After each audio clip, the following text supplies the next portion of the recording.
नमस्कार दोस्तों, जिंदगी एक सफर है और इस सफर में ना जाने ऐसे ऐसे हम किरदार निभाते हैं। कभी हंसते हैं, कभी रोते हैं, कभी किसी को ठेस पहुंचाते हैं और कभी किसी के मिसाल कायम करते हैं। लेकिन कभी आपने सोचा है उन लोगों के बारे में जो एक साधारण दिखने वाले होते हैं, साधारण ही होते हैं? क्या उन्हें हम प्रोत्साहन देते हैं? क्या उन्हें हम समय देते हैं? क्या हम उन लोगों को याद करते हैं? जवाब नहीं। वो मैजिक फाउंडेशन एक ऐसा इनिशिएटिव लिया है, the senior saga, rainbow in every drop. इस प्रोग्राम के जरिए हम उन लोगों के साथ आपको रूबरू करवाना चाहते हैं जो उम्र दराज हैं, जिनकी वो बातें आपकी जिंदगियां बदल सकती हैं, जिनकी जिंदगी से हम प्रेरणा प्राप्त करते हैं। उनको हम सेलिब्रेट करना चाहते हैं, उनके साथ जुड़ के अपनी जिंदगी में बदलाव लेकर आना चाहते हैं। इस प्रोग्राम में हमारे साथ देने वाले हैं गुड़गांव के 75 वर्षीय कुलदीपक गोस्वामी जी। तो चलिए उनके घर और जानते हैं उनकी जिंदगी के बारे में। खुद ही को कर बुलंद इतना कि तकदीर से पहले खुदा खुद बंदे से पूछे, बोल तेरी रजा क्या है। नमस्कार, मेरा नाम अमन है और जैसे कि आपको पता है कि हमारा ये प्रोग्राम हर बार कुछ ना कुछ ऐसी को रूबरू करवाता है, मिलाता है और उनकी जिंदगी से जोड़ता है जो हमेशा आपको प्रेरित करे। और वही बात जो हर किसी के दिल पर आ जाए और वही बात जो हर किसी की जिंदगी को बदलना चाहे, हम उसी को छूना पसंद करते हैं। जिनसे आज मैं आपको रूबरू करवाने वाला हूं, उनसे मेरी फोन पे बात हुई तो मुझे यकीनन पता चला कि हमारे शो की वो आज शान बनने वाले हैं, क्योंकि जिंदगी का जो सफर उन्होंने तय किया हुआ है, जो जिक्र उन्होंने अपने आप को पढ़कर किया हुआ है और दुनिया ने उनको जिस तरह से नवाजा है, वो बिल्कुल सैल्यूट है। और शुरू करते हैं उनके साथ बातें। मेरी बातें तो आपके साथ रहेंगी, लेकिन आज के मेहमान के साथ आपको रूबरू करवाना चाहते हैं। दिल्ली में पले बड़े कुलदीपक गोस्वामी जी का परिवार पार्टीशन के बाद कश्मीर से दिल्ली आ गया। 7 सदस्यों के परिवार में 4 बहनों के ये इकलौते भाई थे। आर्थिक स्थिति खराब होने के कारण इन्हें अपने परिवार से पढ़ाई के लिए कुछ खास प्रोत्साहन या सहयोग नहीं मिला। But being the strong-willed man that he was, he strived hard to complete his studies before taking up a job to fulfill his family responsibilities. तो चलिए जुड़ते हैं आज के हमारे मुख्य मेहमान के साथ, कुलदीपक गोस्वामी जी के साथ। नमस्कार सर। सर, सबसे पहले आपका हमारे इस प्रोग्राम में बहुत बहुत स्वागत है। तो जैसे आप जानते हैं कि हमारा जो मोटो होता है, हमारा जो मोटिव होता है, वो लोगों को इंस्पायर करना होता है। तो जो जिक्र मुझे लोगों ने बताया, आज अपनी जुबान बता दीजिए, कुछ शब्द अपने बारे में बताइए सबसे पहले। My life has been full of struggle. So I've been struggling right from the childhood. The day I was born with so much of poverty, after partition, when my parents settled, thrown from Kashmir to Delhi, and when my father came to Delhi, and I was not born at that time, but my father had a lot of financial ups and downs, difficulties, and I was born 5 years after that, 47. But by the time my father was really struggling hard to survive, I was studying in an ordinary school, government school, where my admission was done by my parents, but I still had no choice but to study there only. With great difficulty, I studied till 11th class.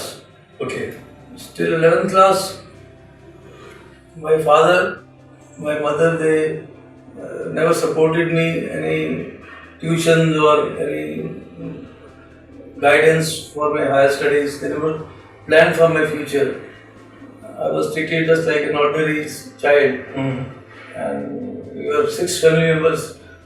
So with great difficulty, I could qualify 11th class. But after 11th class, when I told my mother I want to study and do my graduation from the university, so my mother spoke to my father and he said, sorry, we can't afford, you just join ITI for the apprenticeship. So I said I will not go to ITI, I would like to study, further do my basic education, basic qualification of graduation.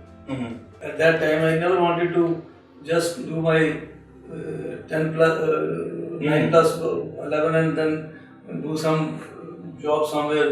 So मैंने फिर वो job क्या कहते हैं education के ऊपर ही focus करा. So fortunately मेरी सिस्टर ने बड़ी मेरी हेल्प करी. तो जब मैंने आके घर में न्यूज़ दिया जी मैंने एडमिशन ले लिया है, so my father gave me a slap कि भाई तेरे को तूने एडमिशन क्यों ली, जब तेरे को मैंने मना करा था कि तू ITI में जाके अप्रेंटिसशिप करेगा और यहाँ पर तू एडमिशन लेके आ गया 3 साल तक तू पढ़ाई करता रहेगा तो टाइम को खराब कर रहा है. टाइम को खराब कर रहा है और हमारा क्या होगा, हमें कौन लुक आफ्टर करेगा. तो मैंने कहा At the young age of 25, he lost his father to chronic disease. At the time, he was working at the All India Radio at a sub-junior level, but the job with the meager pay couldn't alone provide for his family of 7 people. He was pushed to quit his job and start a venture of his own, dealing in pest control, which is in operation till date. Father की death हुई तो मेरे को सबसे पहले अपनी sisters की marriage करनी थी. रिस्पॉन्सिबिलिटी बहुत बड़ी है. रिस्पॉन्सिबिलिटी बहुत थी तो मैंने then I started a business. I started a pest control company in 1973 February, 10th February.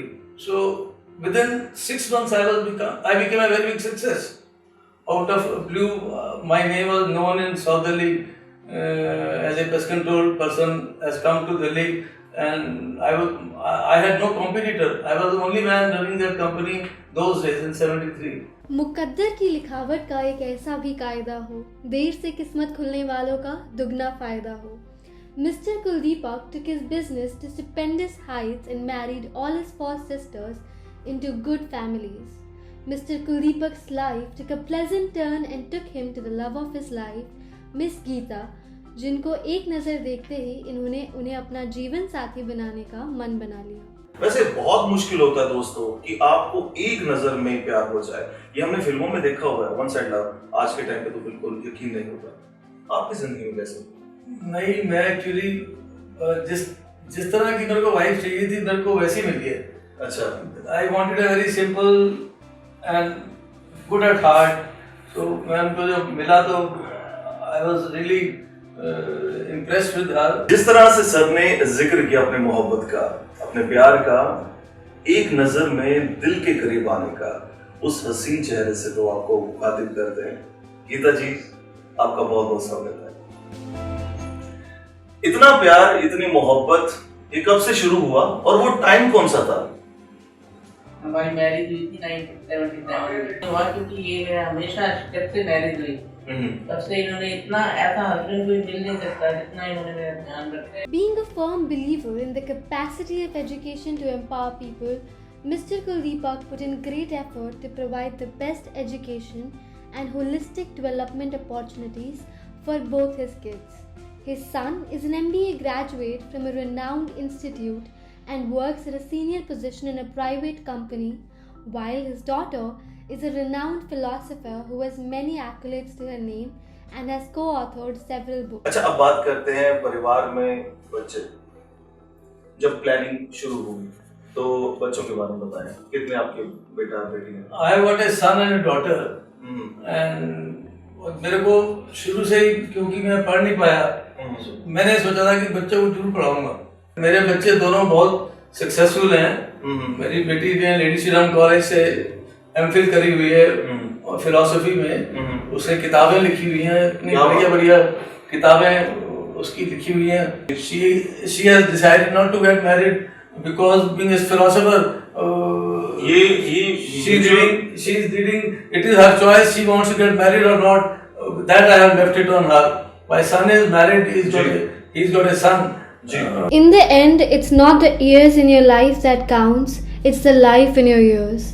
जिंदगी में कई उतार चढ़ाव देखने के बाद भी कुलदीपक जी का दिल समाज सेवा के लिए उत्सुक रहा है. He believes in one good act a day. जो मैनेज आपने किया तो उसके बाद लगा नहीं कि नहीं, I think I left something, कि मुझे वो चीज करनी चाहिए थी जो मैंने नहीं की. क्या ये मलाल रहता है अंदर? मलाल तो बहुत रहता है, क्योंकि I believe in doing one good act a day. That is my philosophy of life. I always prefer to do at least one good act a day in which I can do some good to the humanity, for society, like helping people who cannot cross a road, helping people who need my, if I can help them, I can help them financially.